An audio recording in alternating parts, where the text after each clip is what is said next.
the kind of really wild thing, and it sounds kind of pretentious and annoying, but the truth is that I actually had a dream about doing Sunset Boulevard. It was in the pandemic. I was listening to Andrew's music. I guess it's not so crazy because we do kind of like think about things in our dreams and our sleep, don't we? So obviously something had gone in, and I had this kind of image of this kind of big screen, this big white screen, and there was this kind of like lone figure standing in front of the screen in a black slip, covered in blood.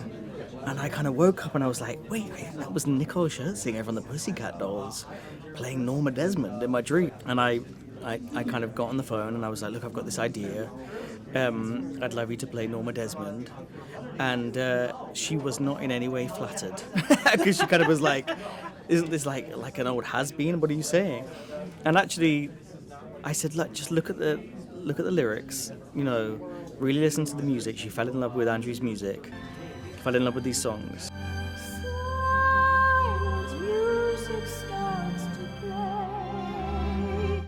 But also kind of like had this real understanding of what it was like to be like Norma Desmond, kind of incredibly famous, incredibly admired internationally, and then to kind of be told that she had gone out of fashion. And finally now, you know, people get a chance to see this exceptional artist doing the most amazing work. Sunset Boulevard, ruthless boulevard. That walk around is a huge technical accomplishment. And it really is. It's one thing kind of having these ideas as a director. And I sort of like randomly had this idea in rehearsals. It was not part of our pre-production planning. And I kind of looked around and the sound and the video teams were kind of like in shock. Like you could see that they had started to sweat. But also, you could see that there was this kind of like palpable excitement, that they were like determined to make it happen. I want to tell you the true story of the dead outlaw. I went along for the ride, even though I didn't quite get it at the beginning, because I knew we'd get somewhere. And it was so fascinating and exciting to kind of keep getting there.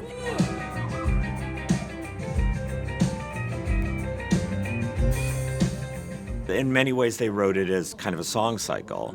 Started out, the early versions of the things that David and Eric were writing, were these songs they were going to record and these songs they were going to play with their band. And so there wasn't really a musical, and they would play these concerts. And so the idea of the band was, after a while, as we spent all this time going to these shows at 54 Below, but then thinking how we were going to make it into a musical, we realized we didn't really have to make it into a musical. We were going to put the band in front of the audience, and then just start letting the story grow up out of it in between the songs and kind of seep out. It was a very organic way to make something, and it was a good lesson in not trying to change it into something it isn't and letting it be what it is.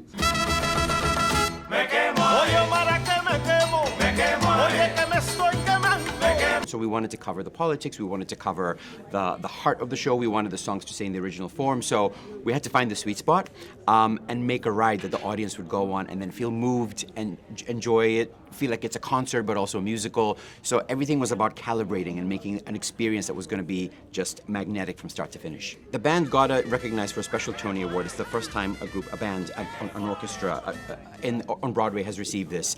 And our band is so special. They open the show and they close the show. The show starts with them on stage and they get the final applause in the show.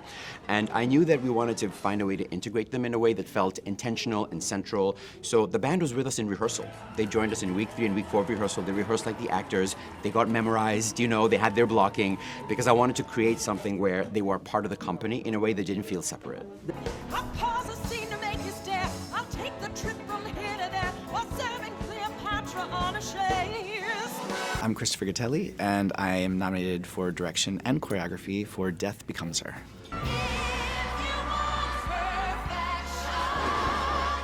Like, we're not a film. Like, so we're theater. So what in theater do we do to make it unique to our experience? So at the end of the day, all of the tricks and magic were like, it was a person going down a staircase. It was the hole in Jen's stomach isn't a video projection or anything. It's very simple theatrical magic, and using doubles, using side light, and using tricks that are just theatrical. And I think what I'm most proud of about that is I feel like the audience is accessible to it. It doesn't feel like it's not distant like a movie. You're sharing the space and you're seeing these things live, and the audiences are so into the show that you use your imagination in theater. I knew you didn't have it in you. This moment was the trickiest because I knew people who knew the film were waiting for it, and they're like, "How are they going to do that?" Kind of like long story short, but knowing I had Warren in the cast, he was a trained Olympic gymnast. Like his name Warren Yang. So yeah, and which was total coincidence. I didn't hire him for that reason.